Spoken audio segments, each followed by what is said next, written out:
ये सवाल इंटरेस्टिंग है रुंगटा साहब। ये एक किसान है, एक फार्मर की तरफ से सवाल है महाराष्ट्र से किशोर साहब का, और ये पूछना चाहते हैं होम लोन पर। किशोर साहब, आपका स्वागत है। आपने होम लोन में दिलचस्पी दिखाई है। ये जो आप लेना चाह रहे हैं लोन, ये किस प्रॉपर्टी के लिए है? वो प्रॉपर्टी कहां पर है जो आप होम लोन का बात कर रहे हैं? सर, ये प्रॉपर्टी भारज, जालना जिला जहाबाद तालुका भारज गांव में है। अच्छा, तो ये ग्रामीण क्षेत्र में है जैसे आप बता रहे हैं, गांव में है। आपने गांव में है सर। आपने किसी बैंक को अप्रोच किया अभी तक?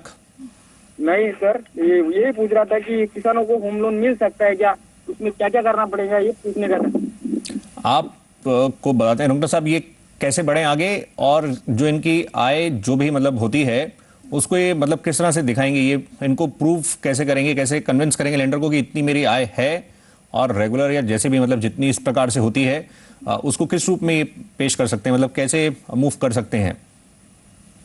तो जादव साहब, आपके पास अपनी जो आय का जो सोर्स है उसको प्रूव करने के लिए क्या है?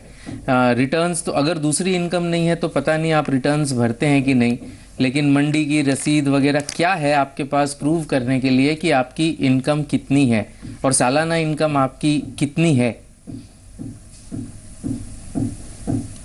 आप बताइए किशोर साहब, आपसे पूछा जा रहा है, आप अपनी आय जो आप बता रहे हैं लोन लेना चाह रहे हैं उसको आप चुकाएंगे कैसे, रीपे कैसे करेंगे?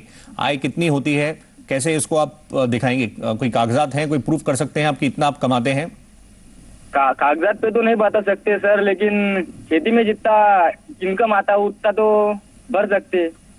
सालाना कितना तक आय हो जाती है आपकी? 2 लाख तक हो जाती सर। कितने लोन की आवश्यकता है? मकान बांधने के लिए जितकी 2-3-4 लाख रुपए होना वो। रुंगटा साहब, क्या अगर ये उस तरह से प्रूव करना अगर मुश्किल होगा कि इस तरह से होती है डॉक्यूमेंटेशन वाइज, तो क्या मुश्किल होगा लेंडर, मतलब कैसे कन्विंस ऐसे होने में तो मुश्किल होगा लेंडर्स के लिए भी? हाँ बिल्कुल, एग्रीकल्चरल इनकम के साथ यही प्रॉब्लम होती है कि चूंकि उसके लिए उस पर टैक्स नहीं लगता, और अगर सिर्फ एग्रीकल्चरल इनकम हो तो फिर वो रिटर्न भी नहीं भरते, इसलिए उसके आधार पर लोन मिलना मुश्किल होता है। 2 बैंकें हैं जो फार्मर्स के लिए स्पेसिफिक लोन देती है, और चूंकि ये महाराष्ट्र में है, इनको बैंक ऑफ महाराष्ट्र जो भी है वो निकटतम ब्रांच से इनको संपर्क करना चाहिए। उनकी एक स्पेसिफिक स्कीम है फार्मर्स के लिए, लेकिन उस केस में भी इनको कुछ ना कुछ कागजात तो दिखाने ही होंगे।